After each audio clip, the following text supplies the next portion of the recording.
Joining us live is Jonathan Conricus, the former IDF spokesperson and Foundation for Defence of Democracies and co-founder Shield Giving. Thank you very much for joining us. So, pending the approval from Cabinet, how confident are you that it will pass? Yeah, good morning to you. Thank you for having me. Judging by the political statements of coalition members before the meeting started, I think it will pass. And I think that the Prime Minister has got his ducks in line in order to see this through. There's a lot of concerned people in Israel, specifically the leaders of northern communities who have not been given the all-clear sign to go home. So we're talking about 70,000 Israelis who've been forcefully displaced from their homes for about 14 months as a result of Hezbollah's attacks against Israel. And the purpose of Israeli operations in southern Lebanon have been to create the conditions for them to return home. That is not clear that it's going to happen yet, which is probably a very big issue for Israelis.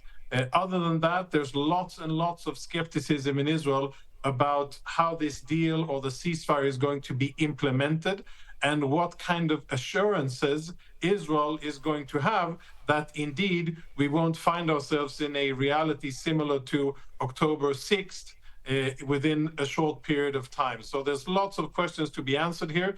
I think we're also waiting for the statement by President Biden, who is supposed to address the topic in a few minutes. But I think, bottom line, the deal will pass and we'll have 60 days of ceasefire, which hopefully will allow Israel to recover, regroup, and focus on what it really needs to be focusing on, the Islamic Republic of Iran.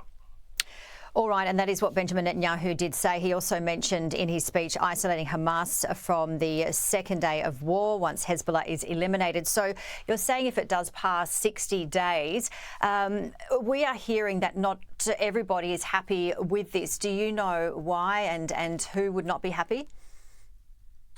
Yeah, the main reasons why is because the general momentum on the battlefield is that Israel is crushing Hezbollah. It is delivering blow after blow at the Hezbollah, decimating its capabilities, and now doesn't seem like a very good time to stop, but many believe that now is actually the time to push further and deal Hezbollah a deeper and more strategic blow, and most importantly, enough so that Israeli civilians can go back to their homes. And that condition has not yet been made. And that's a big concern for Israelis because we're talking about 70,000 people forced out of their homes that aren't yet sure that they can return home. And if they return home, are not sure that they'll be safe in their homes. And that's a very big issue. There's a lot of discussions about that in Israel.